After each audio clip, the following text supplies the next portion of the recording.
Chers amis, chers visiteurs internautes et chers frères et sœurs en Jésus-Christ, nous vous saluons dans le nom du Seigneur et nous vous souhaitons la bienvenue en ce service d'adoration conjoint des trois églises, à savoir l'Église évangélique baptiste d'Ottawa, l'Église missionnaire évangélique baptiste de l'Outaouais et l'Église évangélique baptiste d'Orléans. Tandis que nous nous préparons à adorer le Seigneur Dieu de l'univers, nous vous invitons à remercier le Seigneur en cette journée pour sa fidélité dans nos vies. Et ça, au-delà de cette pandémie mondiale et de cette période de confinement. Nous vous invitons à adorer le Seigneur. Comme il est écrit au psaume 100, nous sommes son peuple et le troupeau de son pâturage. Entrez dans ses portes avec des louanges, dans ses parvis avec des cantiques, célébrez-le, bénissez son nom, car l'Éternel est bon, sa bonté dure toujours et sa fidélité de génération en génération.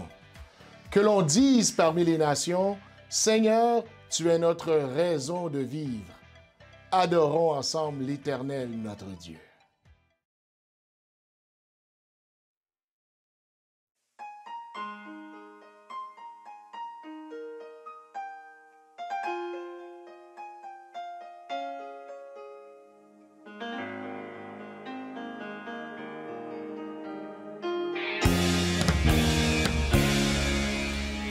Ces fois où tu m'as supporté, guéri mes blessures, mes maux, essuyé mes larmes, je te loue pour ce que tu es. Pour toutes ces fois où, Seigneur, j'ai douté, malgré tout ton amour n'a jamais changé, je te loue. Avec tout mon être, Seigneur, tu es ma raison de vivre. Mon âme reconnaît qu'il n'y a point d'autre comme toi. Aucun mot ne peut décrire ce que tu représentes.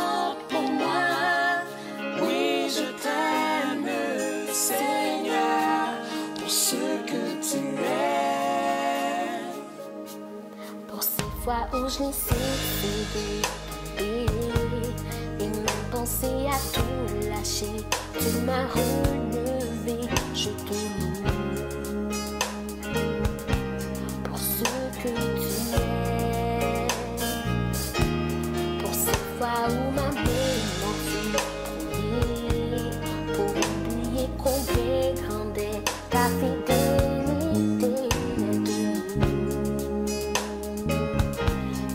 Rappelle encore, Seigneur, tu es ma raison de vivre. Mon âme reconnaît qu'il n'y a point d'autre comme toi. Aucun mot ne peut décrire ce que tu représentes.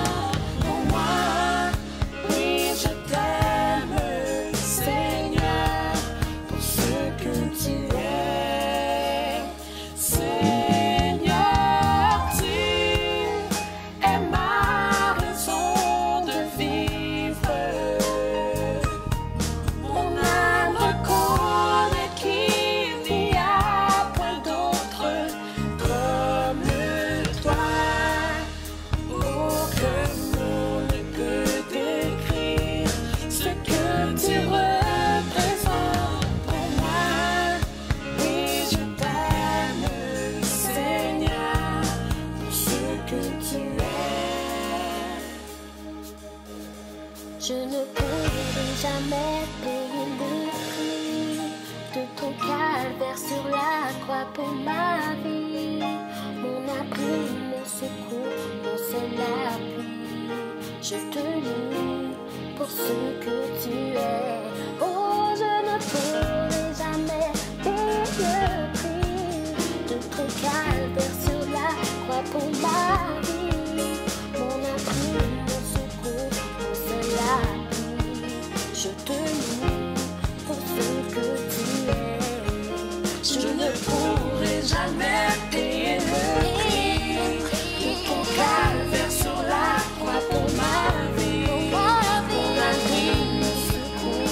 c'est la pluie. Je te loue pour ce que tu es. Je ne pourrai jamais payer le prix de ton calvaire sur la croix pour ma vie. Le secours, c'est la pluie. Je te loue pour ce que tu es.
Prions le Seigneur. Père éternel, on veut te dire merci pour cette occasion que tu nous donnes d'être ensemble ce matin, de nous réunir et de t'adorer, élever ton nom, te donner la gloire qui t'est due. C'est un peuple reconnaissant qui est là ce matin, reconnaissant parce que tu nous donnes la vie, reconnaissant parce que tu nous donnes ta paix, reconnaissant parce que tu nous donnes ton amour et ta justice. Que tu puisses nous parler ce matin, Seigneur, au travers des chants, que tu puisses nous parler encore, Seigneur, ce matin, au travers de la lecture de ta parole. Que tu puisses nous parler encore ce matin, au travers du message de ta parole. Nous avons besoin de toi, Seigneur, et nous voulons appliquer ta parole dans nos vies. Viens à notre aide, rends nos cœurs sensibles à ta foi, Seigneur, et que nous puissions marcher dans tes voies, comme tu le veux, avec l'aide de ton esprit. Oui, Père, visite-nous en cette journée. On te prie, dans le nom de Jésus, celui qui vit et qui règne au siècle des siècles. Amen. Amen. Ce matin, nous allons lire ensemble le psaume 23, psaume de David, psaume bien connu. L'Éternel est mon berger, je ne manquerai de rien. Il me fait reposer dans de verts pâturages. Il me dirige près des eaux paisibles. Il restaure mon âme. Il me conduit dans les sentiers de la justice à cause de son nom. Quand je marche dans la vallée de l'ombre de la mort, je ne crains aucun mal, car tu es avec moi. Ta houlette et ton bâton me rassurent. Tu dresses devant moi une table en face de mes adversaires. Tu induis ma tête et ma coupe déborde. Oui, le bonheur et la grâce m'accompagneront tous les jours de ma vie, et j'habiterai dans la maison de l'Éternel jusqu'à la fin de mes jours. Amen. Oui, j'habiterai dans la maison de l'Éternel jusqu'à la fin de mes jours.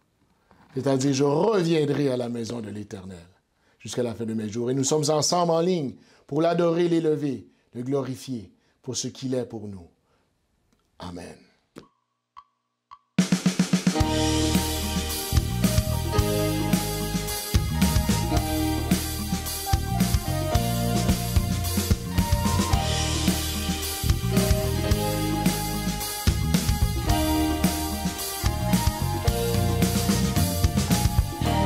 Comme toi Jéhovah, nul n'est comme toi Jéhovah, nul n'est comme toi Jéhovah, nul n'est comme toi Jéhovah, nul n'est comme toi Jéhovah, nul n'est comme toi Jéhovah, nul n'est comme toi Jéhovah, nul n'est comme toi Jéhovah, nul n'est comme toi Jéhovah, nul n'est comme toi Jéhovah, nul n'est comme toi Jéhovah, nul n'est comme toi Jéhovah, nul n'est comme toi Jéhovah.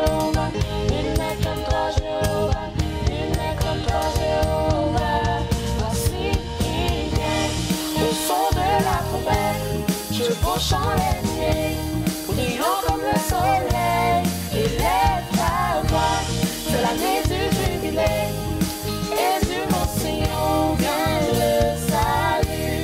Voici il vient, au son de la trompette, chevaux chantent les nuées, brillant comme le soleil, élève ta voix, c'est l'année du jubilé, et du mont Sion vient le salut. Comme au jour du prophète Élie, qui parlait au nom du Seigneur, et comme au jour de ton serviteur Moïse, qui rétablissait la justice. Et malgré ces jours d'épreuve, de famine, de guerre, de ténèbres, nous sommes une voix dans le désert, criant, préparez la voie du Seigneur. Voici il vient, au son de la trompette, chevaux chantent les nuées, brillant comme le soleil, élève ta voix, c'est l'année du jubilé, et du mont Sion vient le salut. Comme dans la vision d'Ézéchiel, les eaux desséchées revivaient, et comme au jour de ton serviteur David, relevant l'autel de louange. Voici le temps de la récolte, les chansons blancs pour la moisson. Nous sommes ouvriers de la vie du Seigneur, proclamant la parole de Dieu. Voici il vient, au son de la trompette, chevaux chantent les nuées, brillant comme le soleil, élève ta voix, c'est l'année du jubilé, et du mont Sion vient le salut. Offrons au Seigneur reconnaissance, son amour dure à jamais, car il est bon, il est au-dessus de tout, son amour dure à jamais. Chantons, chantons, chantons, chantons. Dieu est puissant et d'un bras tendu, son amour dure à jamais. Il nous donne une vie nouvelle, son amour dure à jamais. Chantons, chantons, chantons, chantons. À jamais Dieu est fidèle, à jamais Dieu est grand, à jamais Dieu est avec nous, à jamais, à jamais, à jamais. Du lever du soleil jusqu'à son couchant, son amour dure à jamais. Par la grâce de Dieu, nous persévérons, son amour dure à jamais. Chantons, chantons, chantons, chantons. Du lever du soleil jusqu'à son couchant, son amour dure à jamais. Par la grâce de Dieu, nous persévérons, son amour dure à jamais. Chantons, chantons, chantons, chantons. À jamais Dieu est fidèle.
frères et sœurs, chers amis internautes, que la paix et la grâce de Dieu soient avec vous. Nous vous saluons dans le précieux nom de notre Seigneur et Sauveur, Jésus-Christ. Bienvenue à ce culte en ligne et que Dieu vous touche personnellement durant ce temps mis à part pour adorer notre Dieu en esprit et en vérité. Nous prenons plaisir à souligner les anniversaires. Si c'est votre anniversaire de naissance, de mariage ou de conversion, nous aimerions vous souhaiter un heureux anniversaire. Que Dieu vous bénisse abondamment, qu'il vous donne une nouvelle année remplie de joie, de paix, de santé, afin que vous puissiez prospérer à tous égards. Soyez bénis. Nous vous rappelons de porter attention aux annonces qui sont diffusées sur les sites respectifs de chacune des églises. Aussi, nous vous encourageons à continuer à adorer le Seigneur avec vos dîmes et vos offrandes. Sur une triste note, notre frère, cher enfant, Jean-Louis, est allé retrouver le Seigneur. Nous vous prions de garder sa famille en prière. Psaume 55, verset 23. Remets ton sort à l'Éternel et il te soutiendra. Il ne laissera jamais chanceler le juste. Parole du Seigneur. Prions, mes bien-aimés. Dieu Tout-Puissant, notre bon Père Céleste en Jésus-Christ, nous voici humblement prosternés devant toi. Humblement prosternés, Seigneur, devant ton trône béni. Et nous voulons te remercier pour cette occasion bénie que tu nous donnes, de nous donner libre accès à toi. Nous te remercions pour cela. Par rapport au coronavirus, il y a certaines personnes que nous ne pouvons pas voir parce que, Seigneur, à cause du confinement, nous ne pouvons pas, Seigneur, Papa, nous réunir. Mais ce que nous aimons avec toi, c'est que nous avons libre accès à toi. Le voile a été déchiré et nous te remercions pour cela. Nous te demandons, ô Dieu, de nous aider à rester fermes, inébranlables, à te servir fidèlement, Seigneur, à être des serviteurs authentiques, des serviteurs qui t'aiment, des serviteurs qui sont passionnés, qui ont un amour pour toi, Seigneur, des serviteurs qui vivent pour toi. Nous te demandons de nous faire grâce, de nous pardonner nos péchés, Seigneur. Aide-nous à vivre, Seigneur, tel que tu le veux, Seigneur. À toujours, Seigneur, rester, Seigneur, Papa, attaché à toi, à toujours chercher ta face, jour après jour, et à te servir, Seigneur. Merci de continuer, Seigneur, à être avec nous. Et merci pour tout ce que tu fais pour nous. Nous te remettons ton Église. Nous sommes en train de vivre, Seigneur, un temps de confinement. Oh Dieu, ne permets pas, oh Dieu, que ton Église, Seigneur, Papa, se laisse décourager. Mais au contraire, permets que nous puissions nous approcher davantage de toi. Que nous puissions te chercher pour qui tu es. Permets, oh Dieu, que nous puissions, Seigneur, rester sur nos genoux, Seigneur. Fais-nous grâce. Nous te remettons, Seigneur, nos bien-aimés frères et sœurs qui travaillent, qui ont des emplois jugés essentiels, qui travaillent dans les milieux hospitaliers, ceux qui travaillent un peu partout, Seigneur, nous te demandons d'être avec eux. Nous te demandons, Seigneur, d'être leur protection, leur secours, Seigneur, Papa, car nous savons que tu es notre refuge, tu es un refuge, un appui, un secours qui ne manque jamais dans la détresse. Nous te demandons de les protéger de tout mal, de tout accident, de tout incident, Seigneur, et d'être avec eux.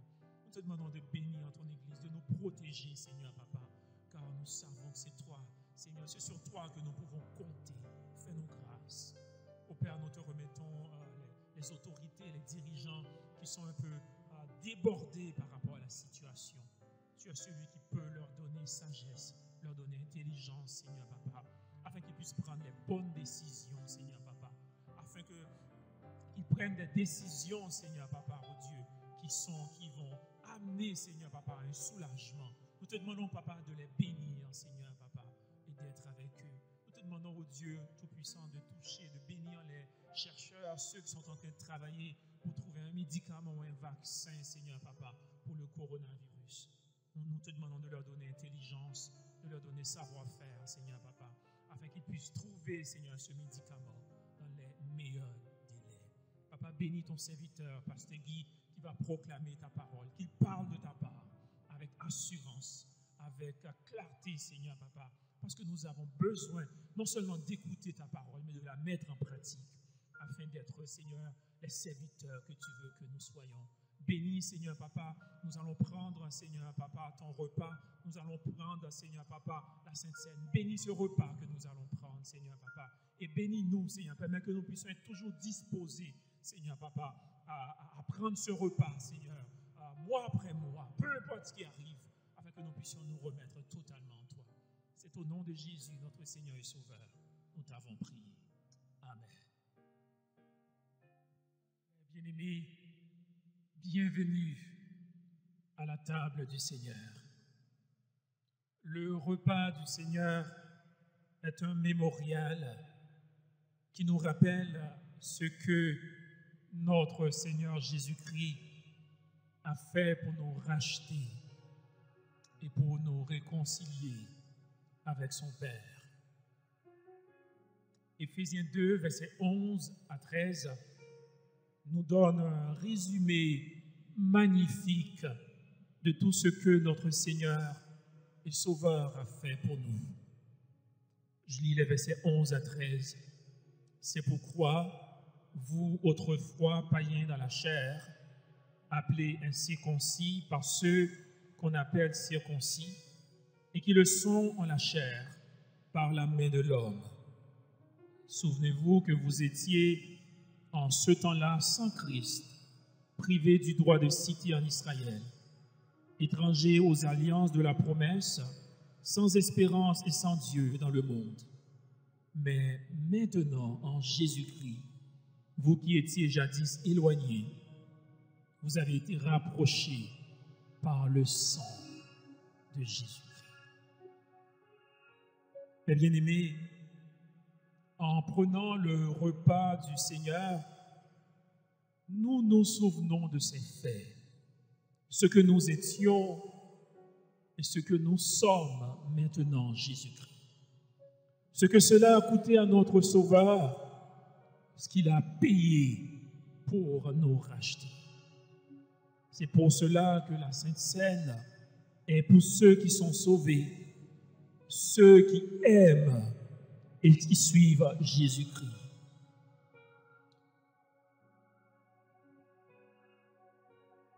La célébration de la Sainte Seine est réservée aux croyants devenus des disciples du Seigneur, en s'engageant envers lui à travers le baptême par immersion.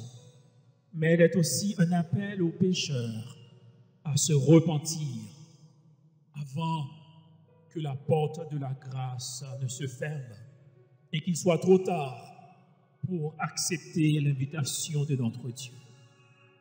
La célébration de la Sainte Seine permet aux chrétiens de se réjouir par anticipation de ce glorieux événement, le retour de notre Seigneur, et de l'attendre impatiemment, de nous nourrir de cette espérance jusqu'au jour béni où nous serons aux noces de l'agneau. Est-ce que tu seras là? Seras-tu avec nous au divin rendez-vous. Je te laisse répondre personnellement à cette question. Car j'ai reçu du Seigneur ce que je vous ai enseigné. C'est que le Seigneur Jésus, dans la nuit où il fut livré, prit du pain et après avoir rendu grâce, le rompit et dit, « Ceci est mon corps qui est rompu pour vous. Faites ceci en mémoire de moi. » Nous demandons à notre sœur Mista de rendre grâce à Dieu pour le pain qui représente le corps de Jésus-Christ meurtri sur la croix.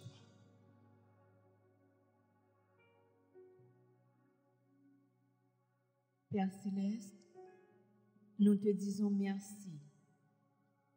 Merci pour ce pain, symbole du corps de Jésus meurtri pour nos péchés.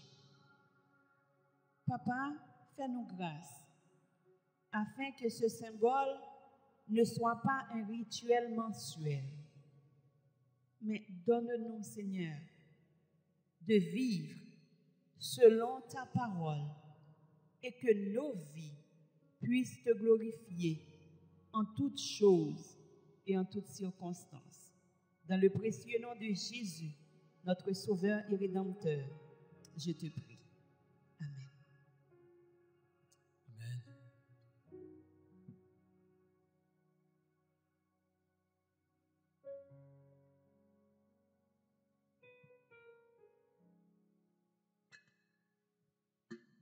Mes bien-aimés, mangeons ce pain en nous rappelant les meurtrissures endurées par Jésus-Christ sur la croix pour le pardon de nos péchés. Mangeons, mes frères et sœurs.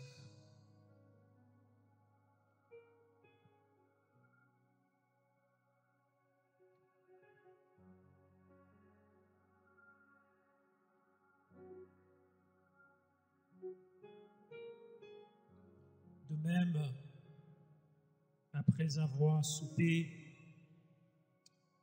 il prit la coupe et dit, « Cette coupe est la nouvelle alliance en mon sang. Faites ceci en mémoire de moi toutes les fois que vous en boirez.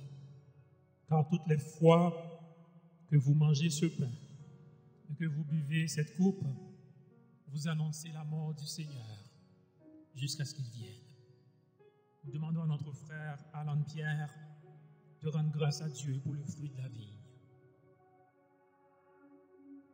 Père Céleste, nous voulons prendre ce temps pour te remercier pour le sacrifice de ton Fils sur la croix. Merci pour le sang qui a été versé pour nos péchés. Papa, nous voulons te remercier parce que tu nous as sauvés et tu nous as donné la vie éternelle. Éternel, je prie qu'on ne se rappelle pas seulement de ton sacrifice une fois par mois, mais que l'évangile demeure dans nos cœurs quotidiennement. C'est en ton Saint-Nom que je te prie. Amen.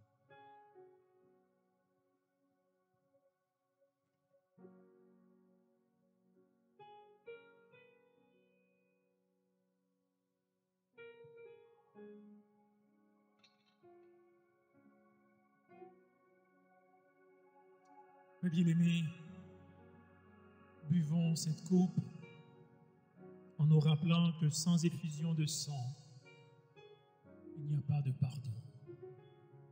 Buvons, mes frères et sœurs.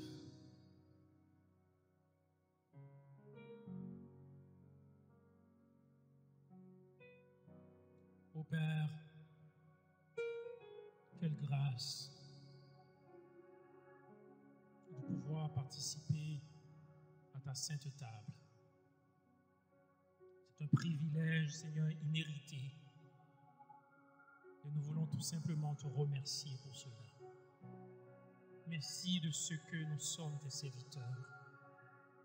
Merci pour la croix. Merci pour les mains percées de Jésus-Christ. Merci, Père, de nous avoir rachetés à un si grand prix. Et c'est pour cela que nous voulons continuer à te servir jusqu'à la fin de nos jours. nous voulons briller pour toi chaque jour de nos vies, Seigneur. Merci. Merci. Au nom de Jésus, nous t'avons prié. Amen. Amen. Bien-aimés, nous allons continuer à adorer notre Dieu en entonnant le cantique. Quelle assurance, je suis sauvé. Adorons notre Dieu. Amen.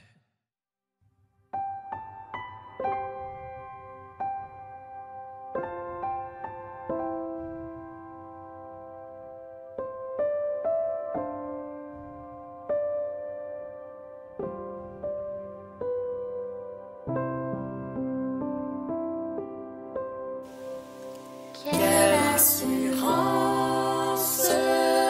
je suis sauvé. Quel avant-goût du ciel m'est donné. Né de l'esprit, baptisé de feu, créé de nouveau, je vis pour Dieu. C'est mon cantique, c'est mon histoire.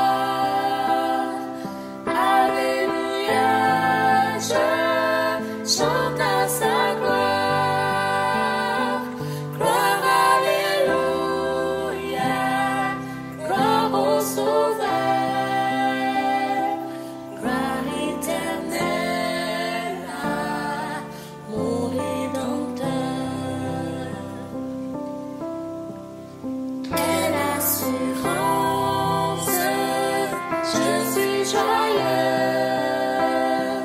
Déjà mon nom est inscrit dans cieux. L'amour céleste remplit mon cœur. Depuis mon abandon au Sauveur. C'est mon cantique, c'est mon histoire. Alléluia, je chante à sa gloire. Gloire, alléluia, gloire au Sauveur. Gloire éternelle à mon Rédempteur. Quelle assurance, je suis en paix. La paix de Jésus dura jamais. Plein de sa bonté, de son amour, tout prêt pour son glorieux retour. C'est mon cantique, c'est mon histoire. Alléluia, je chante à sa gloire. Gloire, alléluia, gloire au Sauveur. Gloire éternelle à mon Rédempteur.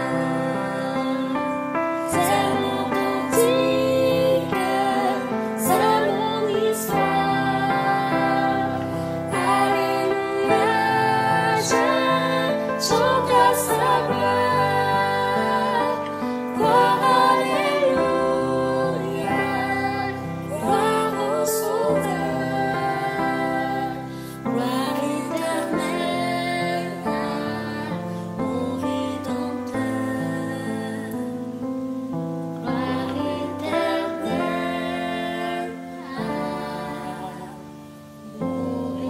à mon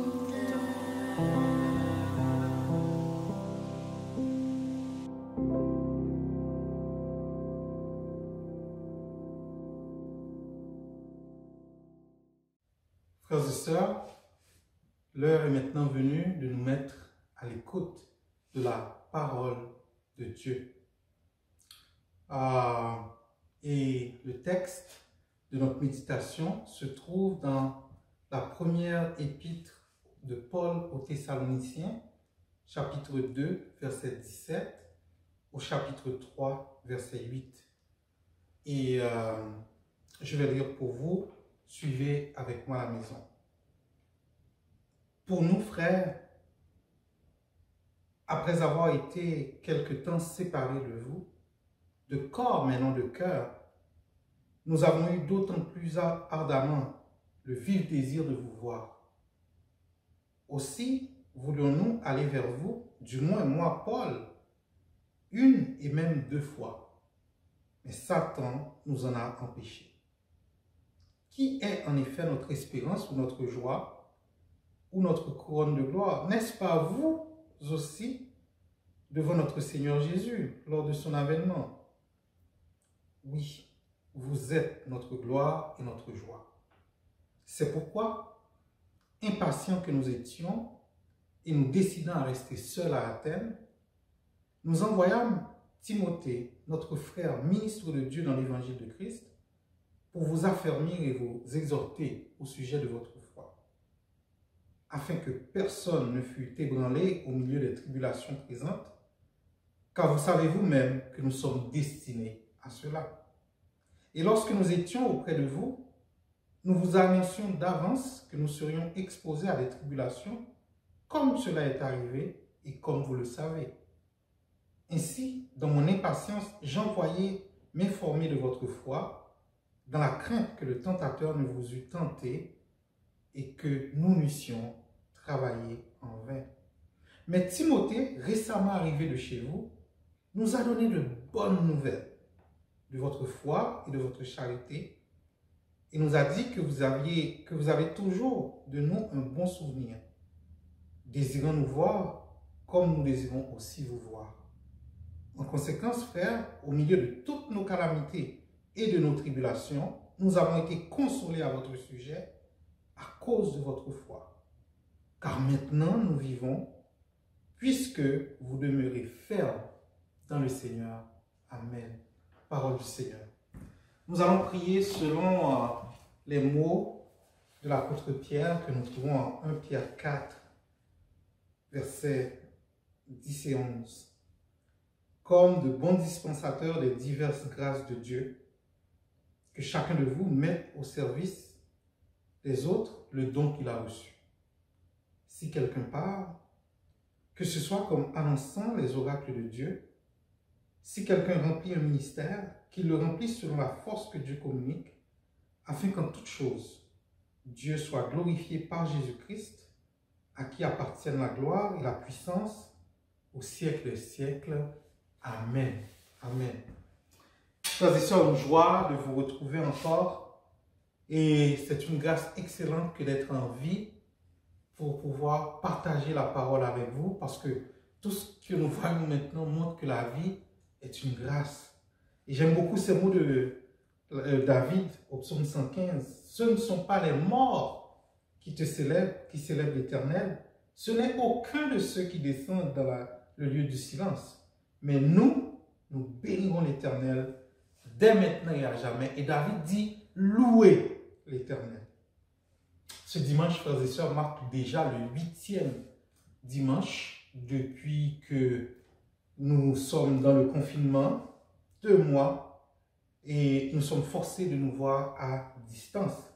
Une situation qui nous a pris totalement par surprise, une situation imprévue de dimension planétaire, mais nous savons que notre Dieu est capable de tout faire concourir à notre bien. Selon que l'apôtre Paul dit, nous savons du reste que toute chose concourt au bien de ceux qui aiment Dieu, de ceux qui sont appelés selon son dessein. Au travers des situations les plus sombres de nos vies, Dieu est encore avec nous et il peut faire sortir quelque chose de bien. Et qui sait, peut-être un jour on va dire, béni soit l'Éternel pour le Covid-19. Dieu peut changer tout mal en bien. Parce que même quand on ne comprend pas, Dieu agit. Même quand on ne voit pas, Dieu agit. Même quand on dort, Dieu agit encore en notre faveur. L'Éternel est à l'œuvre et il est en train de nous parler puissamment ces jours-ci. il nous parle au travers de tout ce que nous voyons, au travers des expériences. Il nous parle. Et ma prière, c'est que lorsque tout cela sera fini, que nous soyons des hommes, des femmes, des anciens jeunes, des jeunes transformés, nouveaux, à la gloire de Dieu. En faisant des appels, et je dis que Dieu a l'œuvre, en faisant des appels à des frères et sœurs, en parlant à des collègues et à des frères de l'Église, beaucoup de gens me disent que je remarque à quel point nous sommes attachés les uns aux autres. Mais des fois, malgré nos apparentes indifférences, la réalité est que nous nous aimons les uns les autres et que nous nous manquons les uns les autres. Beaucoup de gens m'ont dit, l'Église me manque. Nos rencontres sur Zoom sont interminables parce que les gens ne veulent pas partir, ils veulent se saluer et puis 5-6 fois, plusieurs minutes, ils veulent se voir parce qu'ils ne peuvent pas se voir autrement. Ce que nous voyons, c'est que ces marques d'affection sont réelles. La semaine dernière, notre frère Stéphane a partagé avec nous qu'il a aimé beau, ça lui manquait de voir le frère Bayonne à l'accueil.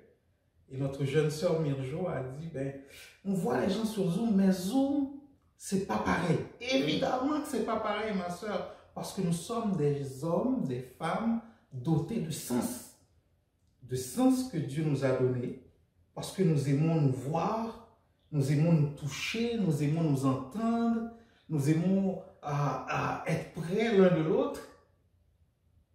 Et qu'est-ce qu'il y a de plus beau que les éclats d'un enfant après le culte, ou encore de voir que nous pouvons communier ensemble. Et que dire de nos parties?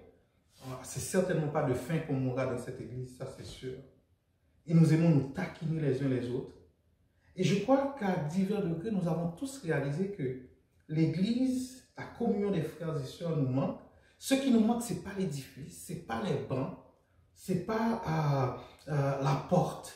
Ce qui nous manque, c'est la joie de la communion, les uns d'être avec les autres.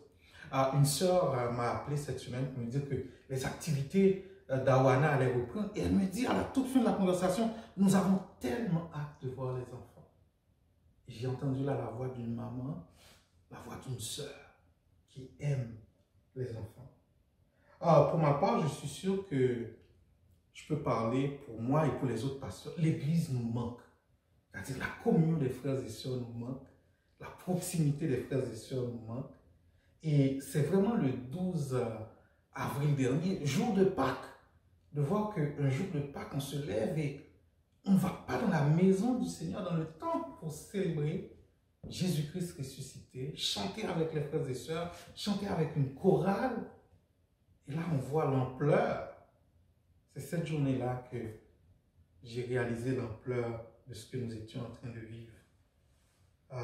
L'amour les uns pour les autres. Nous avons été créés pour aimer. 1 Jean 3, 14. Nous savons que nous sommes passés de la mort à la vie parce que nous aimons les frères.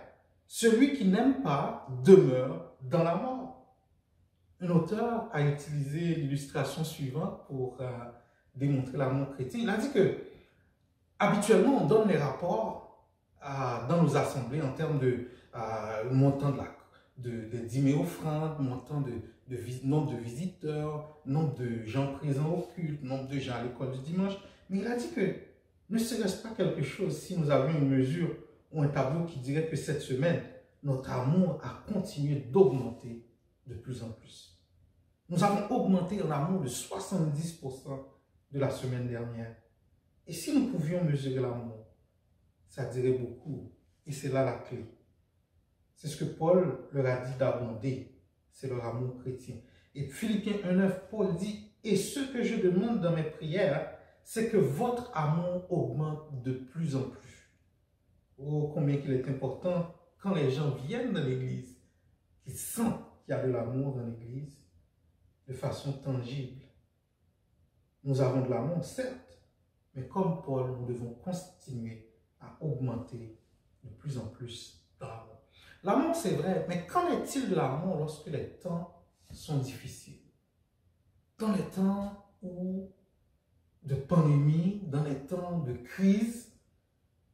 Et j'avais prêché un message plus tôt cette année dans lequel je disais que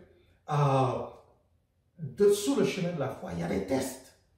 Dieu est en train de tester notre foi. Et en regardant les circonstances, je me demande, est-ce que Dieu n'est pas en train de tester notre amour les uns pour les autres par les présentes circonstances? Est-ce que Dieu n'est pas en train de nous faire passer un chemin pour réaliser à quel point nous comptons les uns pour les autres? Est-ce qu'on peut dire comme David, le zèle de ta maison me dévore? Puisqu'il n'y a pas une seule situation dans nos vies que la parole ne peut pas expliquer. Donc, nous retournons ce matin dans les jardins de l'Écriture pour voir l'expérience de l'apôtre Paul avec les Thessaloniciens qui, vous allez voir, ressemble beaucoup à ce que nous vivons présentement. Et le contexte de notre passage à l'étude, c'est que Paul a fondé la jeune église de Thessalonique. Et celle-ci est une communauté chrétienne où règne l'amour fraternel. Il y a de l'amour dans l'église. L'église vit comme une famille. Et non seulement ça, l'église attend le retour du Seigneur. Et l'église est vraiment jeune, dynamique. Et Paul va dire de cette église-là, vous êtes devenus un modèle pour les croyants de la Macédoine et de l'Achaïe. Non seulement, en effet, la parole du Seigneur a retenti chez vous dans la Macédoine et dans l'Achaïe, mais votre foi en Dieu s'est fait connaître en tout lieu de telle manière que nous n'avons pas besoin d'en parler. 1 Thessaloniciens 1, 7, 8. Paul est en train de dire, vous faites du bien, tout est beau. Il y a deux églises que Paul affectionnait particulièrement parce qu'elles ne lui donnaient pas de problème. L'église de Thessalonique et les Philippiens. Donc, et à l'époque, les jeunes chrétiens risquaient beaucoup de se convertir parce qu'ils étaient réunis par la famille, persécutés, ils perdaient des privilèges dans la société.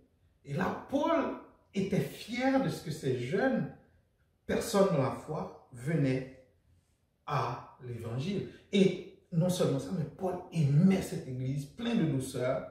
Nous avons été pleins de douceur au milieu de vous, de même qu'une nourrice prend un tendre soin de ses enfants. Mais comme c'est souvent dans la vie, frères et sœurs, des fois, les tempêtes se lèvent au moment où on s'attend le moins. L'église va bien, les croyants sont joyeux, l'église est jeune, et soudainement, une tempête va se lever. Les Juifs vont être jaloux de ce que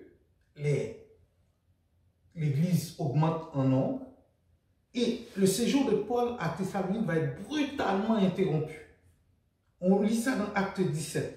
Mais les Juifs jaloux prirent avec eux quelques méchants hommes de la populace, provoquèrent des attroupements et répandirent l'agitation dans la ville. Ils se portèrent à la maison de Jason et ils cherchèrent Paul et Silas pour les amener vers le peuple. Ne les ayant pas trouvés, ils traînèrent Jason et quelques frères devant les magistrats de la ville en criant « Ces gens ont bouleversé le monde, sont aussi venus ici et Jason les a reçus.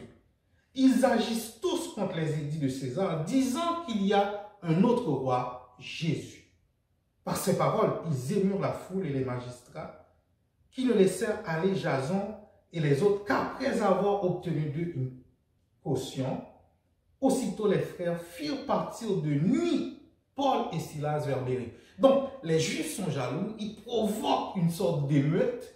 On est obligé de prendre Paul et Silas, de les cacher pour leur sécurité. Et Paul et Silas doivent quitter la ville de nuit. Et la jeune église se retrouve pratiquement sans pasteur. Paul se retrouve à Thessalonique, quelques 500 km. Paul se retrouve à Corinthe, quelques 500 km de Thessalonique, et qui était une distance énorme à l'époque. On pourrait dire, si on regardait en toute proportion, on pourrait dire c'est comme si l'église était à Ottawa, et maintenant Paul était rendu à Vancouver, à l'autre bout du pays. Et ensuite, pour une raison que ne dit pas l'Écriture, Paul est séparé.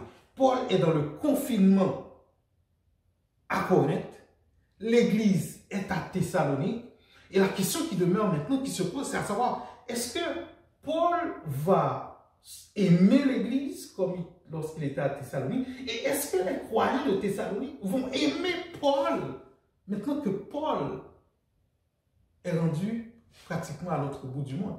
Est-ce qu'on ne dit pas loin des yeux, loin du cœur?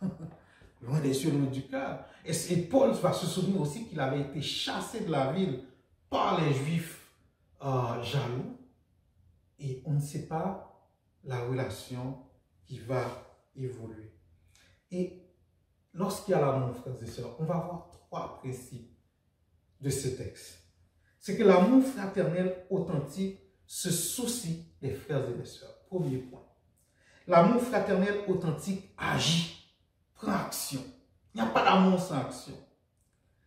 Troisièmement, l'amour fraternel authentique se réjouit. Se réjouit. L'amour fraternel authentique se soucie des frères et sœurs.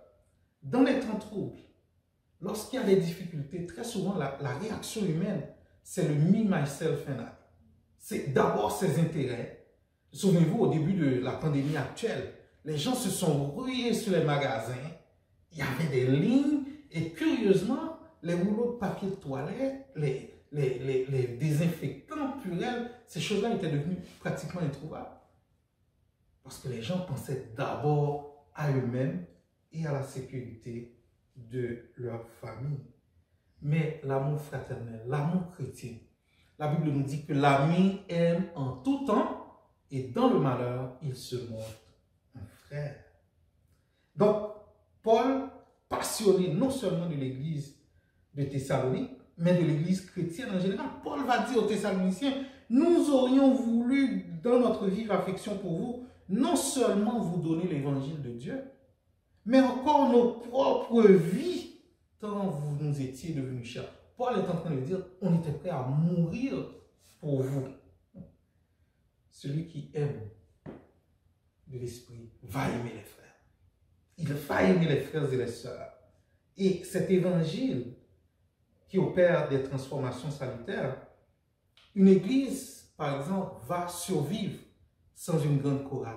Une église va survivre sans un gros bâtiment. Une église va survivre sans un gros budget. Mais une église ne peut pas survivre sans amour. Il n'y a pas d'église sans l'amour fraternel. Et l'apôtre Paul nous dit que quand on fait partie du peuple de Dieu, on n'est pas loin des yeux, loin du cœur. Et il écrit dans 2 Corinthes, très loin, Paul écrit aux Thessaloniciens et il leur dit ceci. Pour nous, frères, après avoir été quelque temps séparés de vous de corps, mais non de cœur, nous avons eu d'autant plus ardemment le vif désir de vous voir. Paul a dit, j'ai soif de vous voir. Aussi voulions-nous aller vers vous, du moins moi, Paul, 1 et même 2 fois, mais Satan nous en a empêchés. Et nous maintenant, dans cette pandémie, nous pouvons comprendre les sentiments qui animaient l'apôtre Paul. Parce qu'en ce moment, nous sommes privés de la communion fraternelle. Nous vivons des temps très difficiles, frères et sœurs. Très difficiles. Des gens ont perdu les membres de leur famille et n'ont même pas pu y aller assister au funérailles. Des grands-parents sont séparés, privés de la joie de la communion de leurs petits-enfants. Et des gens, des gestes qu'on faisait, même des poignées de main, des accolades. Et combien on aime les accolades et les bisous, on ne peut même pas faire ça maintenant. Le confinement nous a rendus craintifs les uns les autres. Mais ce qui va nous porter dans ce temps d'épreuve, c'est l'amour fraternel les uns pour les autres. Ce ne sont pas les choses que nous possédons, ce ne sont pas nos biens matériels, ce ne sont pas tout ce qui pourrait être autour de nous. Les choses ne peuvent pas acheter l'amour fraternel. Et ce matin, mon ami, si tu te sens découragé, tu n'as pas encore fait la paix avec le Seigneur Jésus, il est l'ami fidèle et tendre. Un ami qui nous aime et qui a donné sa vie à la croix pour nous. Dieu est en train d'utiliser cette crise pour nous amener à réaliser que l'essentiel de nos vies, c'est l'amour les uns pour les autres. Souvenez-vous de la réponse de Jésus au docteur de la loi. Un docteur de la loi vient pour éprouver Jésus. Maître, le plus grand commandement de la loi? Jésus lui répondit, tu aimeras le Seigneur, ton Dieu, de tout ton cœur, de toute ton âme et de toute ta pensée. C'est le premier et le plus grand commandement. Et voici le second qui lui est semblable. Tu aimeras ton prochain comme toi-même. De ces deux commandements dépendent toute la loi et les prophètes. De cet enseignement, on peut déjà voir deux vérités. Notre dépendance verticale totale par rapport à Dieu et notre dépendance horizontale les uns des autres. Romains 4, 7, nul de nous ne vit pour lui-même et nul ne meurt pour lui-même. En raison de cet amour pour les frères et sœurs, les Écritures nous enseignent toute une série de les uns les autres. Nous devons nous aimer les uns les autres, 1 Jean 3, 11. Mais que les membres aient également soin des uns des autres, 1 Corinthiens 12, 25. Mais rendez-vous par la charité serviteurs les uns les autres, Galates 5, 13. Accueillez-vous donc les uns les autres, Romains 15, 7. Exhortez-vous les uns les autres, Romains 15, 14. Donc la vie chrétienne n'est pas à propos de nous. La vie chrétienne est à propos de Dieu et de servir nos frères et sœurs.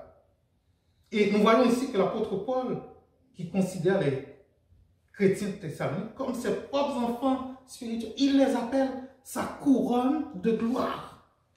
C'est-à-dire pour Paul, l'important, l'essentiel, ce qui fait une église, c'est le salut des âmes. Donc le fait de voir des vies transformées, le fait de voir des gens venir à la foi, rassure Paul. Et Paul les appelle sa couronne de gloire. Alléluia. Sa couronne de gloire. Qui est en effet notre espérance, ou notre joie, ou notre couronne de gloire? N'est-ce pas vous aussi devant notre Seigneur Jésus, lors de son avènement?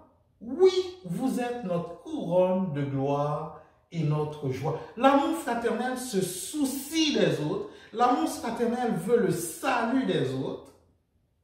Amour fraternel authentique. Quand on aime les frères et sœurs, l'Esprit Saint nous permet de garder les yeux sur l'objectif final, qui est le salut des âmes et la vie éternelle avec Jésus-Christ. Que Dieu nous ouvre les yeux sur les besoins des autres dans ce temps de confinement, frères et sœurs. L'Église a une opportunité unique, une opportunité qui arrive une fois dans sa vie, peut-être de repartir à zéro, de faire une sorte de reboot, reset de nos relations, de repartir sur de nouvelles bases. La pire chose qui pourrait nous arriver serait de sortir de la crise de Covid et de rester comme on était avant. Ça, ce serait la catastrophe. Mais grâce soit rendue à Dieu. La parole nous interpelle. Ce que l'Église a besoin, aura besoin après Covid-19, c'est un évangile d'amour. Et l'Église est une famille. C'est Jésus qui bâtit sa famille. Il est le chef d'une nouvelle création. Et chaque membre de la famille est important.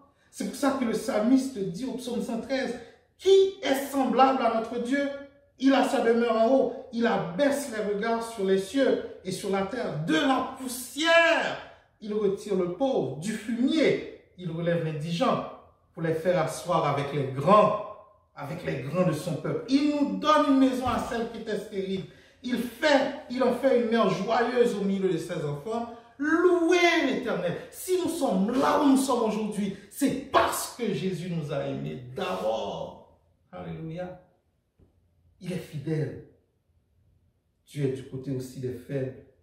Le père des orphelins, le défenseur des veuves. C'est Dieu dans sa sainte demeure. Dieu donne une famille à ceux qui étaient abandonnés. Il délivre les captifs et les rend heureux. Les rebelles seuls habitent les lieux arides. L'amour fraternel authentique aime les frères et sœurs, se soucie des frères et sœurs. Premier point. Deuxième, l'amour fraternel authentique agit. Non seulement l'amour fraternel se soucie, mais l'amour prend action. C'est ce que Jacques nous dit. La foi sans les œuvres est morte. Elle ne vaut rien. Anxieux par rapport à la situation de l'église de Thessalonique, Paul va déléguer son fils spirituel Timothée pour faire un suivi. Et Timothée, sa mission est claire. Et nous le voyons au chapitre 3, verset 2. Vous affermir et vous exhorter au sujet de votre foi, afin que personne ne fût ébranlé au milieu des tribulations présentes, car vous savez vous-même que nous sommes destinés à cela. Ce que l'apôtre Paul est en train de nous enseigner ici, c'est que les tribulations par lesquelles nous passons ne devraient pas devenir comme une surprise pour nous. Parce que nous avons été préparés à cela. Et que j'étais content lorsque je parlais à des gens. Les gens eux-mêmes étaient en train de me prêcher en me disant que oui, la parole nous avait déjà préparés à ça. Et George Muller, parlant des obstacles dans la vie du chrétien, a déclaré, je dis, et je le dis délibérément, que les épreuves, les obstacles, les difficultés et parfois les défaites sont la nourriture même de la foi. Alléluia. Il y a des choses qu'on doit apprendre dans la vie. C'est dans la douleur et dans l'épreuve que Dieu enseigne. Les leçons, les meilleures leçons de la vie sont apprises dans la douleur. Dieu peut choisir de bénir, c'est vrai, mais Dieu n'a aucune obligation de nous bénir. Il a l'obligation de nous former à son caractère. Parce que mon frère et ma soeur, il est bon de faire partie de la grande famille de Dieu. Parce que lorsque la tempête frappe, quand l'ouragan fait gage, l'Église est un refuge, un asile pour ceux qui sont dans le besoin. Lorsque je fais une intervention auprès de quelqu'un dans l'Église, j'aime constamment dire aux gens, vous n'êtes pas seuls, vous faites partie d'une famille. Vous n'êtes pas seuls. Il y a des hommes, il y a des femmes, il y a des jeunes qui prient pour vous. Vous n'êtes pas seuls. Et encore une fois, si vous entendez ce message, rappelez-vous que vous n'êtes pas seul. Dans son royaume, les vies brisées sont restaurées. En voyant Jésus, nous retrouvons la force de vivre. Quand nous sommes en sa présence, nos craintes s'enfuient. C'est ce que nous chantons avec foi. Lorsque la foi semble vaciller, accrochez-vous au peuple de Dieu. Vous n'êtes pas seul. Parce que l'amour fraternel authentique agit. Souvenez-vous de Élie en fuite du prophète Élie, en fuite devant Jézabel. Il se retrouve en déprime sous un genêt. Et Dieu va lui dire, que fais-tu là, Élie? Il répondit, j'ai déployé mon zèle pour l'Éternel, le Dieu des armées, car les enfants d'Israël ont abandonné ton alliance. Ils ont renversé tes autels et ils ont tué par l'épée tes prophètes. Je suis resté moi seul. Et il cherche à m'ôter la vie. Dieu va dire, non, va, reprends ton chemin, Élie. Et ce matin, Dieu te dit, mon frère, ma soeur, malgré la catastrophe, malgré la tempête, ne t'abandonne pas, ne t'arrête pas, reprends ton chemin, parce que je laisserai en Israël 7000 hommes, tous ceux qui n'ont point fléchi le genou devant Baal, et dont la bouche n'a point baisé. 7000 hommes, 7000 fidèles qui sont là à prier et à intercéder. Et la parole de Dieu nous dit de tenir ferme ce matin, malgré les tribulations. Jacques nous dit, mes frères, regardez comme un sujet de joie complète les diverses épreuves auxquelles vous pouvez être exposés, sachant que l'épreuve de votre foi produit la patience, mais il faut que la patience accomplisse parfaitement son œuvre, afin que vous soyez parfaits et accomplis sans faillir en rien. Tous ceux qui veulent vivre pieusement pour Jésus-Christ seront persécutés.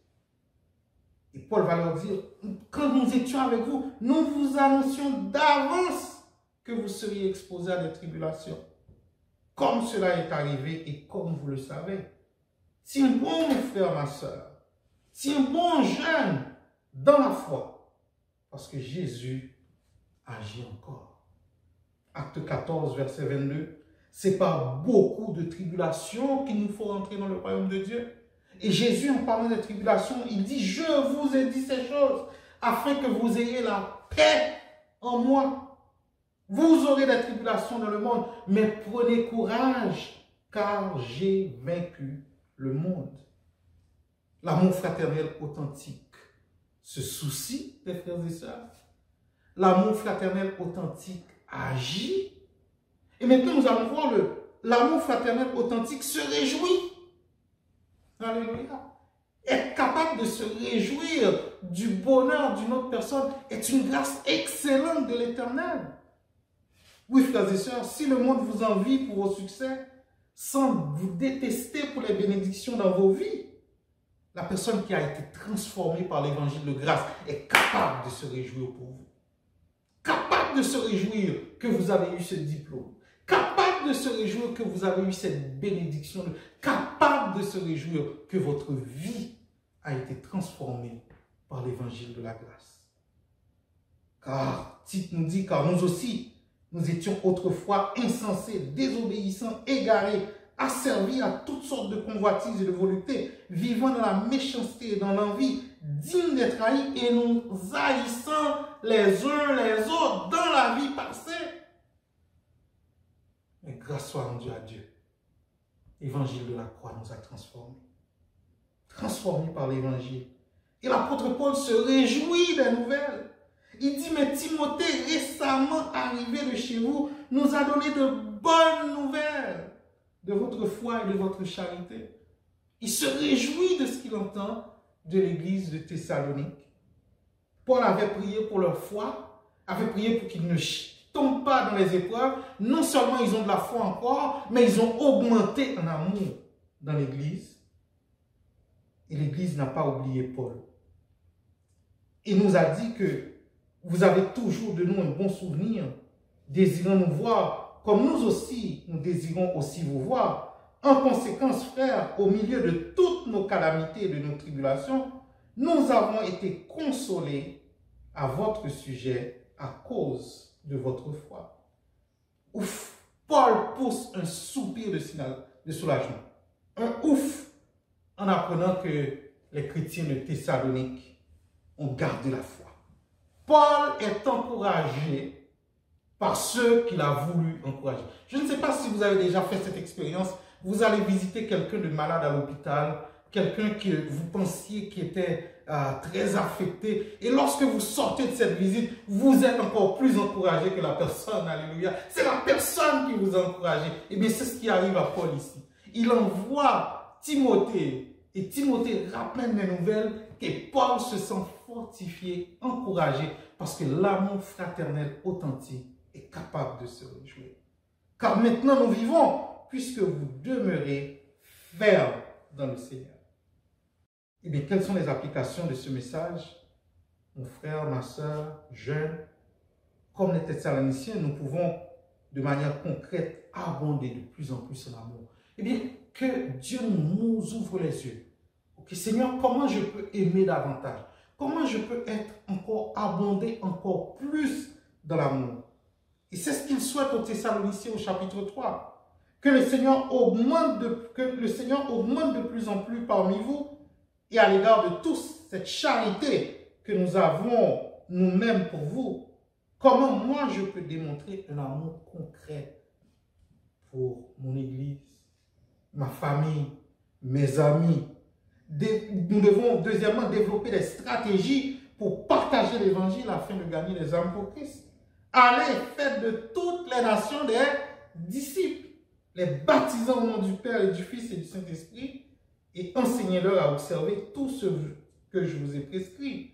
Loin de baisser les bras devant l'adversaire, Paul a été confronté à Thessalonique. Il n'a pas abandonné, il a cherché les moyens quand même de fortifier l'Église et de gagner des âmes pour Christ. Comment Dieu peut nous utiliser comme libérateurs de chaînes dans les persécutions ou l'épreuve? Les croyants doivent s'encourager mutuellement, premièrement. Donc l'évangélisation, s'encourager mutuellement, parce que nous devons rester fermes et encourager le troupeau. Jésus-Christ exige que la force motrice, je vous laisse sur cette pensée, Jésus-Christ exige que la force motrice de notre vie soit l'amour. Toutes les autres choses, bien qu'importantes, sont secondaires. L'amour est le signe véritable d'une vie de disciple. L'amour est le signe véritable d'une vie de disciple. Que la paix et la grâce de Dieu soient avec nous. Que nous puissions abonder en amour, frères et sœurs, abonder dans l'amour dans nos églises, dans nos familles, dans nos lieux de travail, dans cette communauté. Que l'amour abonde en nous par Jésus-Christ qui nous a fortifiés. Prions pour terminer. Éternel, nous te rendons grâce pour ta parole qui est oui et amen. Ta parole qui ne change pas. Ta parole qui nous transforme et qui nous confronte, qui nous met face à la réalité. Ton standard pour nous, éternel. Eh bien, papa, sois béni, sois loué et que nous puissions continuer à abonder en amour. Parle-nous, continue à nous parler au travers de ce temps de confinement et que ta grâce et ta paix restent sur nous. Amen. Recevons la bénédiction, que la grâce du Seigneur Jésus, l'amour de Dieu le Père et la communion de l'Esprit soient et demeurent sur chacun de nous. Que la paix de Dieu soit avec vous, frères et sœurs. Merci et bonne semaine, bonne mission à tous. Amen.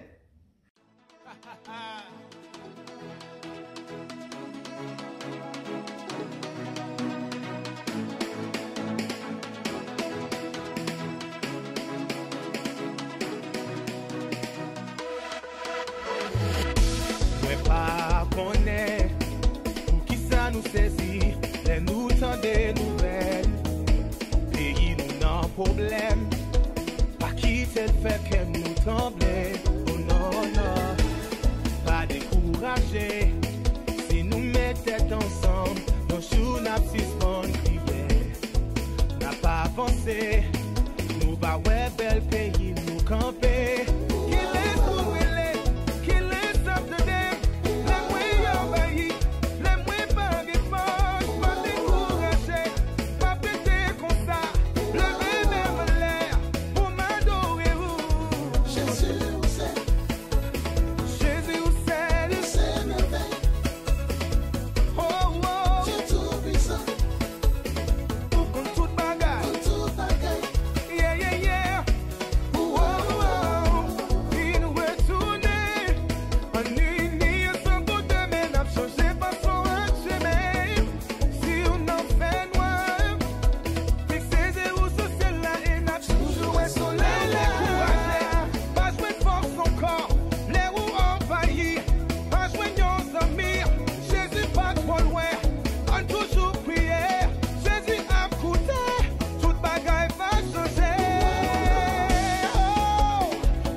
Jésus, c'est où Nathan, pas gagner l'autre réponse, Jésus, c'est où gagner.